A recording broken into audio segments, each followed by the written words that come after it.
मावशी आली मावशी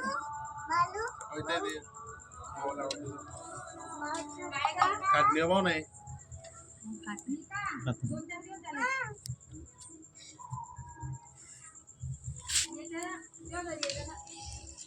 बंट्या हे तुकडे तोड राहू करून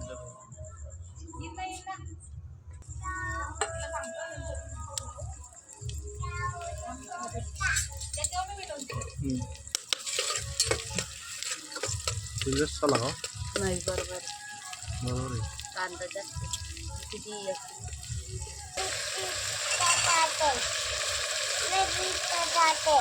तुला